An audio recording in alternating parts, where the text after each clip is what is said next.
Good morning, guys. Jason Carter checking in with Boston Condo Investments. Today, we are going to talk about Beacon Hill, one of the most prestigious neighborhoods in Boston, probably in the country as well. Uh, Dug into the numbers this morning, and it's actually really, really interesting.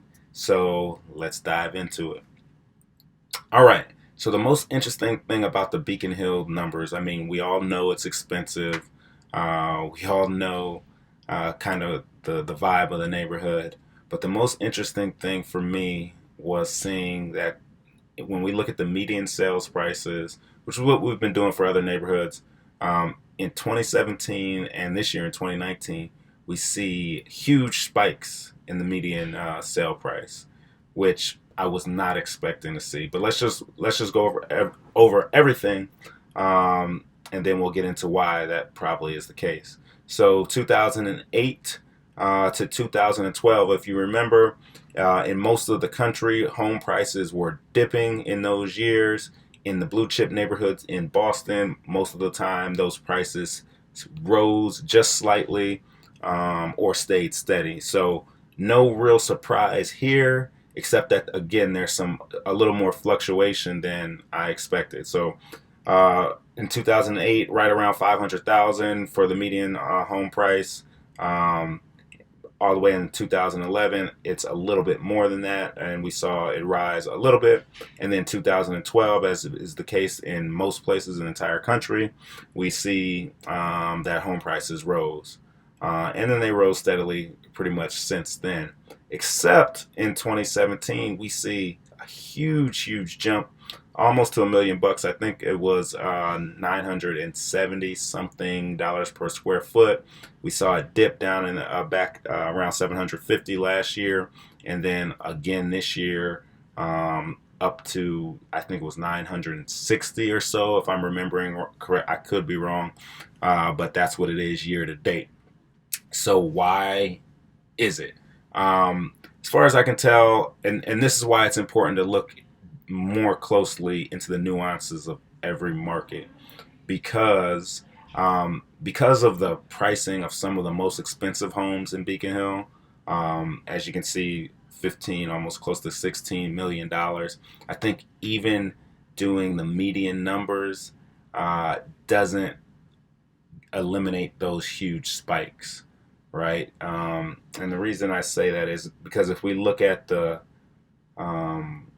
price per square foot, because like I said, these numbers kind of threw me off, so I was like, let me see what the price per square foot. When we look at the price per square foot sales over the last 10, 11 years, we see what we would expect and what we see in the other blue chip neighborhoods. So 2008 to 2012, we see super, super steady, slight dip in 2011, but again, all around $740 per square foot. And then starting in 2012, we see that it's rose steadily, and then up until last year, and then just a slight dip in the price per square foot in 2019.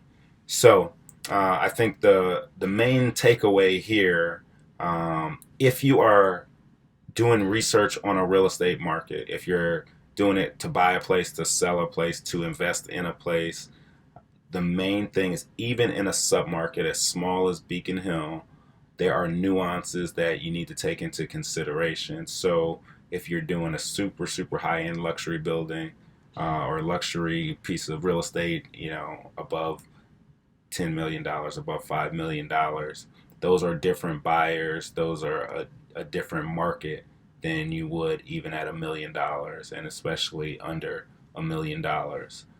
So make sure you take those nuances into consideration because they are real even in a place as small as Beacon Hill.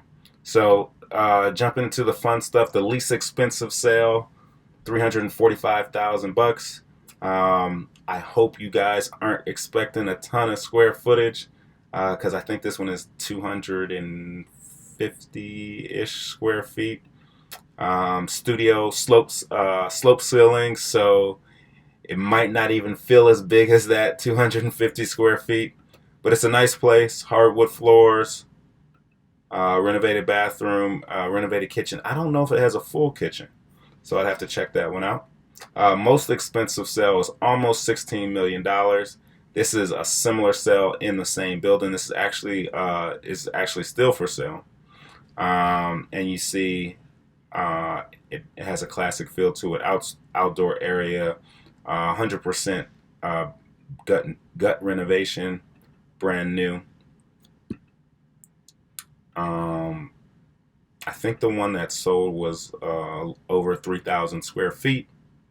Brand new bathroom, kitchen as well. If we can get to that fireplace, so very very high end, and of course you are paying for the location.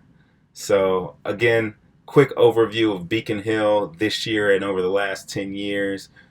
We see that pricing in the downturn, for the most part, continues to rise and or stay steady in terms of the price per square foot, and then it has rose steadily ever since then.